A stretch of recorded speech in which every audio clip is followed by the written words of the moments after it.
Vamos a resolver otra ecuación exponencial que ya tiene otra manera de escribirse. Esto ya se ve un poquito más complejo porque pues tenemos un resultado, tenemos un numerador, tenemos un denominador. En el denominador hay un minuendo, hay un sustraendo, pero este sustraendo es un coeficiente por una función, por una potencia, donde la potencia tiene un signo negativo, un denominador y la variable. Entonces aparentemente esto es mucho más complicado, pero simplemente hay que entender que lo que debo de hacer son operaciones y operaciones inversas. Entonces, si ustedes observan, debo de empezar por jerarquía de operaciones porque precisamente veo muchas operaciones. Por lo tanto, este está dividiendo, bueno, más bien, debo de empezar porque aquí hay un paréntesis, también hay un paréntesis aquí porque la raya de fracción es un paréntesis. En el numerador obviamente no hay ninguna operación y en el denominador no puedo hacer la resta precisamente porque no tengo términos semejantes. Entonces, por no haber términos semejantes, yo no puedo hacer la resta. Y ahí es la primera situación que a veces nos hace dudar. Porque como vemos el 5 menos 2, y todo el mundo sabe que 5 menos 2 es 3, quisiéramos pensar que este es un 3. Sin embargo, debo de entender que debo de revisar el concepto de términos semejantes. Y este solamente es un número, que es un coeficiente, que se le está restando a un término formado por un coeficiente y por una potencia. Por lo tanto, aunque por la emoción me den ganas de hacer esta resta, no se puede porque no son términos semejantes estos dos. Entonces, como no son términos semejantes, yo no puedo pensar en operaciones y entonces procuro realizar la operación inversa. Por lo cual, este denominador que está dividiendo en el miembro derecho debe multiplicar en el miembro izquierdo. Entonces, si multiplica, voy a escribir el 5 menos el 2 por el número Neper elevado a la menos 7 octavos por t. También algunos pensarían que como aquí tengo el exponente negativo, puedo aplicar la primera propiedad. Pero no puedo aplicar la primera propiedad porque para aplicar la primera propiedad de los exponentes debe de haber solamente una potencia con exponente negativo. Y aquí no tengo solamente una potencia con exponente negativo, sino lo que tengo es un producto.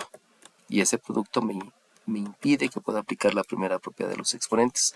Por eso entonces decido aplicar la operación inversa, y la operación inversa entonces me queda ese denominador multiplicando, y de una vez este 300 que está multiplicando va a dividir al otro miembro. En otras palabras, ese 300 tiene que estar dividiendo al 200. Y como la va a dividir y como son fracciones y me estoy dando cuenta que los dos son múltiplos de 100, pues de una vez puedo aplicar otro concepto que tiene relación con las fracciones y que precisamente es simplificar la fracción, para que no esté haciendo tantos pasos, sino más bien vaya revisando más conceptos. Entonces voy a simplificar la fracción. Y simplificar la fracción es dividir numerador y denominador entre el mismo número. Por lo tanto, como uno es 200 y el otro es 300, puedo dividir los dos entre 100 y entonces ya me queda un resultado que es 2 tercios. Continuando con revisar qué es lo que tengo, nuevamente voy a jerarquía de operaciones. Y esa jerarquía de operaciones me hace pensar en los términos semejantes. Recordemos que solamente puedo hacer sumas y restas con términos semejantes. Y entonces observo que este número 5 y este número 2 tercios son términos semejantes porque los dos son números. Entonces a mí me conviene que queden en un solo miembro. Y precisamente como este es negativo, y habíamos dicho que procuremos no trabajar con números negativos, entonces voy a hacer que este número y este número entero y este número racional, los dos queden en el miembro izquierdo. Por lo tanto, necesito hacer la operación inversa. Y esa operación inversa va a ser una resta en el otro miembro. Aquí tengo una suma, la operación inversa es una resta. Pero me doy cuenta que este es un entero. Entonces es importante de una vez expresar ese entero como número racional. Y eso es regresarme a los conceptos de Kinder. Sabemos que en un entero hay 3 tercios, en otro entero son 6 tercios, en otro entero son 9 tercios, en otro entero son 12 tercios y en otro entero son 15 tercios. Entonces, como tengo 5 enteros, eso equivale a tener 15 tercios. Por lo tanto, cuando aplico la operación inversa, este número que es positivo ahora va a ser negativo, y entonces debo pensar en que va a ser una resta de 15 tercios menos 2 tercios, precisamente porque estoy expresando en números racionales. y por lo tanto, por ley de la resta, se deja el signo del mayor, donde este es el mayor porque son 15, y se hace la resta del 15, recordemos que eran 15 tercios menos 2, y el resultado son 13 tercios. Y este que está restando, pues lo escribo en el otro miembro sumando, y me queda un 2 que multiplicando al número Neper que está elevado a la menos 7 octavos de x. Y continuando con revisar qué es lo que tengo, pues otra vez debo de pensar en jerarquía de operaciones. Y la jerarquía de operaciones me dice que no puedo hacer esta división. Sin embargo, este número 2 puede estar en el mismo miembro que el 13 tercios. Solamente aplico el concepto de operación inversa.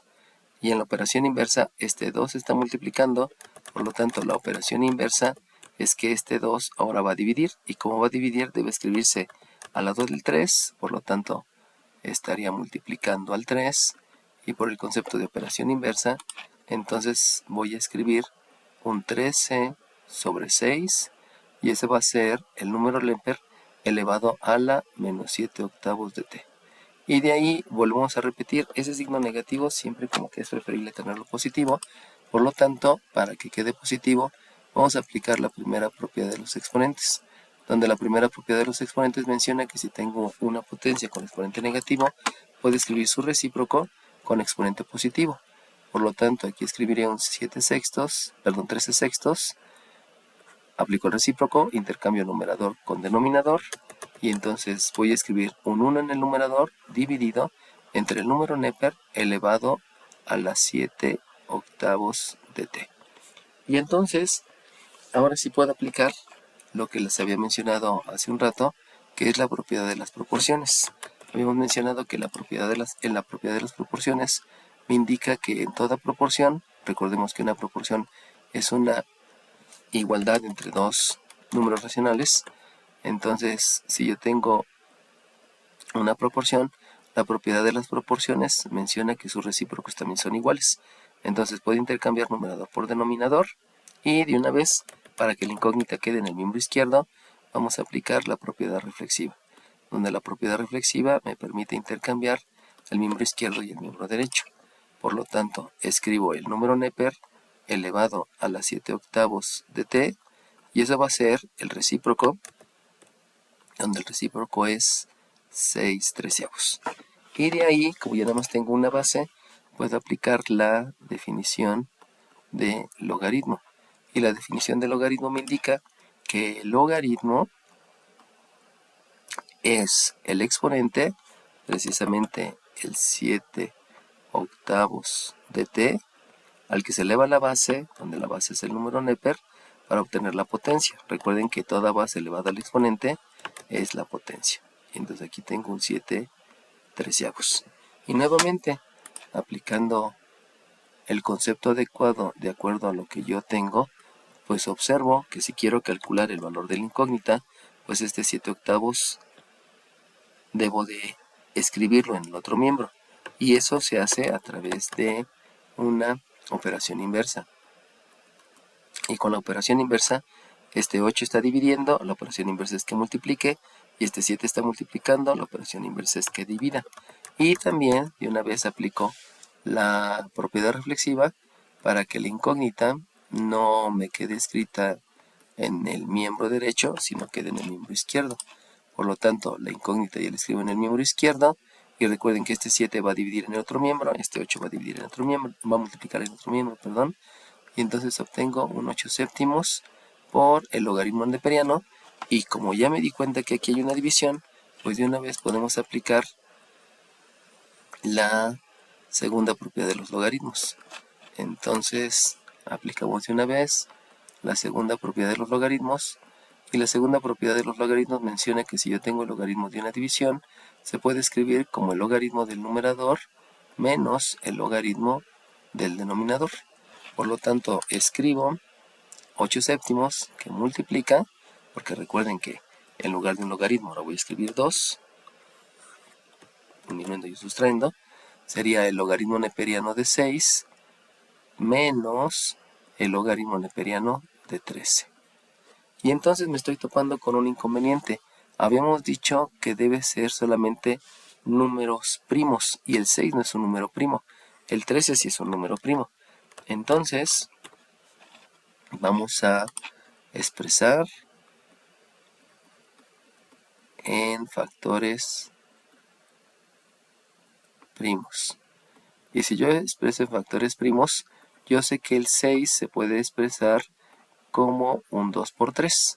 Entonces, como este 6 yo sé que va a ser un 2 por 3, pues de una vez vamos a aplicar la primera propiedad de los logaritmos. Y yo sé que la primera propiedad de los logaritmos menciona que si tengo el logaritmo de un producto, se puede escribir como el logaritmo del primer factor más el logaritmo del segundo factor.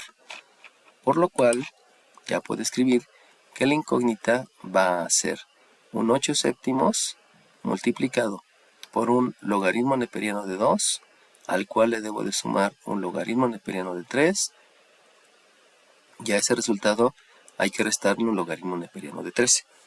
Vamos a hacerlo en la calculadora para que vayan teniendo un adecuado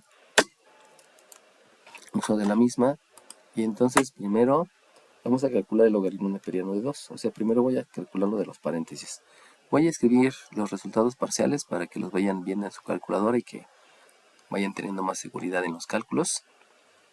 Entonces el logaritmo neperiano de 2 me da 0.69. Oprimí luego el igual. Ahora le escribo más logaritmo neperiano de 3. Si le oprimo el igual, cuando ya tengo junto con la suma del logaritmo neperiano de 3, me da un resultado parcial de menos 0.40. Luego, si le resto el logaritmo neperiano de 13, me da un resultado, ya incluyendo este, me da un resultado de menos 2.97. Y por último lo multiplico por 8. Me voy a ir por las piedritas. Ese resultado lo multiplico por 8. Y si lo multiplico por 8, tengo un resultado de menos 23.76. Y por último lo divido entre 7. Lo hice poco a poco también para que ustedes vayan viendo que son números, expresiones decimales, perdón, y hay muchos decimales. Y por lo mismo se prefiere hasta el último hacer la operación para que no haya pérdida de decimales. Y entonces esto me queda menos 3.39. Que obviamente ese resultado lo pude haber hecho en un solo paso, o sea, en una sola captura, por decirlo así, de la calculadora, y me da el mismo resultado.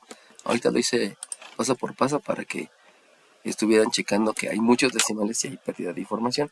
Entonces, ¿cómo pude haber hecho todo eso junto? Pues en la calculadora escribo logaritmo neperiano de 2 más logaritmo neperiano de 3 más menos logaritmo neperiano de 13. Y si hago eso, pues ya les había dicho que me queda permítanme, disculpen, aquí tuve un error bastante grave. En el momento que uno está haciendo varias cosas a la vez, luego suele equivocarse. Entonces, disculpen. Va de nuevo. Si escribo logaritmo neperiano de 2, me da... Esto aquí hubo un error, hubo una imprecisión. Entonces, logaritmo neperiano de 2 es 0.69, disculpen. Luego, le sumo logaritmo neperiano de 3. Hace ratito les dije menos. Más logaritmo neperiano de 3. Y me da 1.79. Ahí es donde cometí yo la imprecisión porque le apachurré la calculadora a menos en lugar de más. Disculpen. Y luego le voy a restar el logaritmo neperiano de 13. Le resto el logaritmo neperiano de 13 y me da un valor de menos 0.77. Y entonces ahora multiplico por 8, me queda un menos 6.18. Y por último lo divido entre 7. Lo divido entre 7 y me da un resultado de menos 0.88, que es el resultado adecuado. Disculpen aquí por la imprecisión, pero generalmente los docentes cometemos más imprecisiones porque no solamente estamos pensando en la clase y en las operaciones, sino en todo lo que está ocurriendo a nuestro alrededor. Entonces, si yo lo hubiera hecho todo en un solo paso, pues tengo que declarar en la calculadora logaritmo neperiano de 2, le sumo el logaritmo neperiano de 2, le sumo el logaritmo neperiano de 3, le resto el logaritmo neperiano de 13, y si le apachurro y el igual, precisamente me da este menos 0.77. y ahora lo multiplico directamente por 8 séptimos. Acuérdense que en la calculadora hay una tecla de fracción, o pueden hacer por 8 entre 7, de todas maneras es el mismo, y pues ya llegamos al resultado de menos 0.88. Independientemente de la calculadora, lo que lo hagan, por favor practiquen mucho, porque en algún momento, ya cuando estén en la superior, van a tener que utilizar la calculadora y obviamente dominar los conceptos para la implementación.